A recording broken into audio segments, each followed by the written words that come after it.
Welcome to our Car Nerd YouTube channel, where we explore the latest advancements in automotive technology. Today, we dive into the moosetest and see how the big brands are handling the unexpected situation.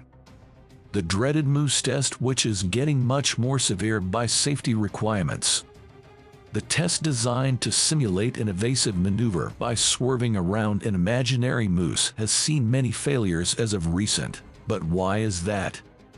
That's exactly what Car Nerd answers in this video, which explains exactly what factors are at play when it happens, and why the most famous brands are failing. This is the moosetest, and strangely many famous brands are failing it. Either rolling up onto wheels, spinning under steering straight on, or rolling over completely.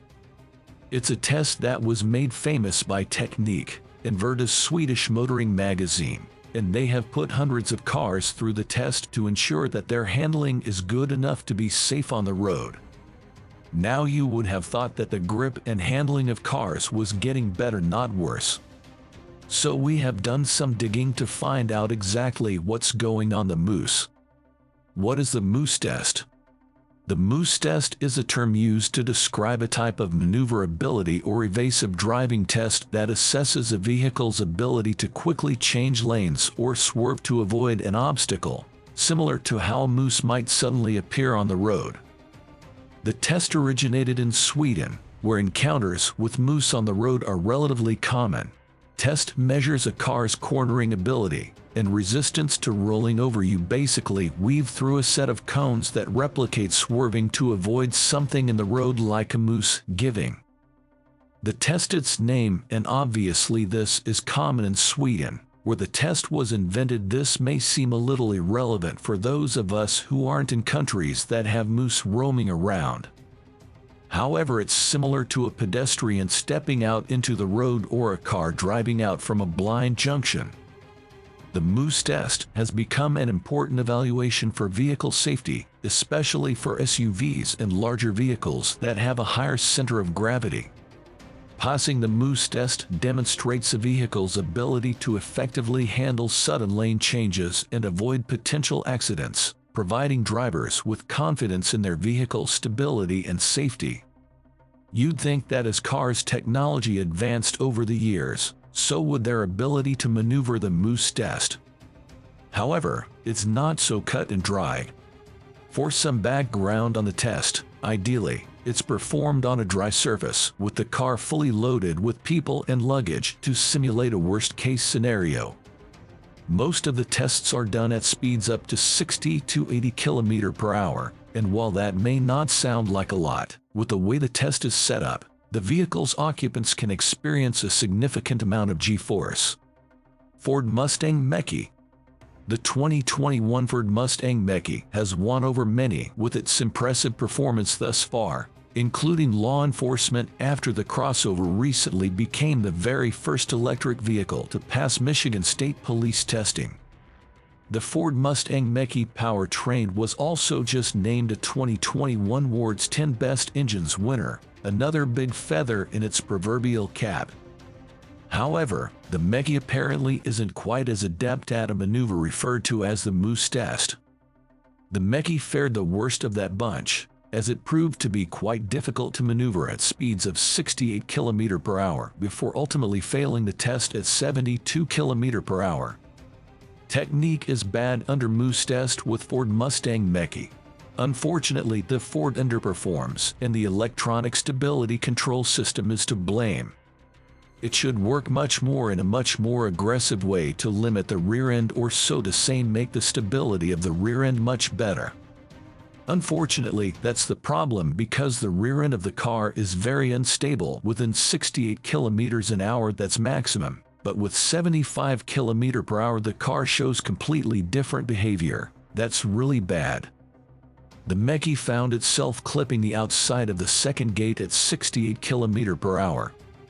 This indicates that in the real world, it would have clipped the verge at the road's edge. It's all to do with a wayward rear end. Despite this being an all-wheel drive model, the Mach-E lives up to the Mustang bit of its name by stepping out dramatically during fast changes of direction. At 72 km/h, The car got so out of shape it wasn't even close to making it through the third gate. It disappeared out of frame, effectively leaving the road. Big failure. Porsche Macan. The Porsche Macan diesel, and it doesn't perform as it should. As you can see on the footage, the front wheel locks in the middle of the evasive maneuver, and the car wants to go straight ahead, instead of following the path. The behavior is extremely strange, which we don't see too often, and we've seen it unfortunately.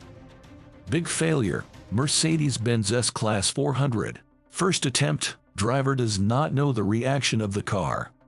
Speed limit 77 km/h. It was impossible to steer it cleanly between the cones. The electronic stability control system hardly came into action, which resulted in natural and predictable reaction but excessive speed towards the end of the maneuver. Driver was not able to control the car.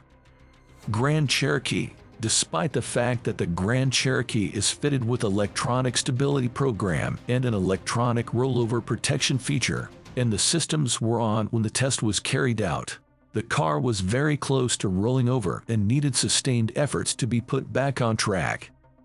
The Grand Cherokee failed the test at a speed of 65 km/h. Big failure. Toyota Hilux. Toyota Hilux failed the test when it nearly rolled running the test at the required 65 km/h. And of course the Hilux is an off-road focused pickup truck, so you may say that it shouldn't be subject to the same sort of test, and you're kind of right, but there is a need to test the cornering ability of all the cars on the road, as any one of them may have to avoid a pedestrian stepping out into the street. But the Hilux has several disadvantages in this test. It can carry a lot more load than the other cars, so it's incredibly heavy during the test, and as it's built for off-road it has a tall ride height, which really doesn't help when cornering quickly. Big failure. Mercedes A-Class. Mercedes A-Class not only failed the test, but failed in dramatic style. The A-Class had a tall body combined with a short wheelbase design, which is great for passenger space but makes the center of gravity really high, meaning that the car is easier to roll over when cornering hard, and the car's center of gravity matters because it creates a lever effect the higher the center of gravity. The longer the lever, and the easier it is for the car to fall over. Mercedes initially denied the issue, but eventually admitted the car had a huge problem and recalled all of the A-Classes that had been sold, and the recall didn't come cheaply, costing Mercedes an insane $250 million. Toyota RAV4. Despite the many advances in the realm of car handling over the years, the dreaded moosetest is still something many vehicles just can't hack. Take the Toyota RAV4 as an example. The closed hybrid version failed the test when trialed by Technicon's Vard not so long ago, and the prime plug-in hybrid derivative is described as much worse. Tackling the swerving maneuver 70 km/h, the RAV4 plug hybrid oversteered wildly, with the Swedish publication reporting that the stability controls did not engage at all. The car was also leaning so heavily that the rim of the front driver's side wheel was nearly kissing the tarmac. Plug hybrid oversteered wildly, with the Swedish publication reporting that the stability controls did not engage at all. The car was also leaning so heavily that the rim of the front driver's side wheel was nearly kissing the tarmac. The speeds were progressively lowered until the Toyota was able to scrape a pass, which it did at 65 km/h. The test was run again at the 75 km/h target speed after a driver swap, with yet more sketchy oversteer. RAV4 only passed the moosetest with lower speed. Before finishing the video, let's touch upon the conditions for passing the moosetest. As a rule, an average speed of a car on country roads is 100 km/h. If an obstacle suddenly appears, the driver first hits the brakes. But a collision is still inevitable. At this speed, the braking distance is not enough. This means you need to avoid the obstacle after the start of braking, when the speed drops from 100 km/h to about 70 km/h. It has been experimentally proven that it is at this speed that cars most often get into accidents with animals. Therefore, it is important for drivers to learn how to quickly avoid an accident, and design features of the car should help to perform this complex maneuver at the specified speed. A suspension, shock absorbers, springs, and stabilizers are adjusted during the moosetest in such a way as to save the life of the driver and the animal. Thank you for joining us on this journey into the car nerd for detailed explanation of the moosetest and witnessing the big brand's failure. If you enjoyed this video, make sure to like, comment, and subscribe to our channel for more captivating content. Stay tuned for our next exploration into the extraordinary realm of cars. Until then, drive with passion and embrace the thrill of the road.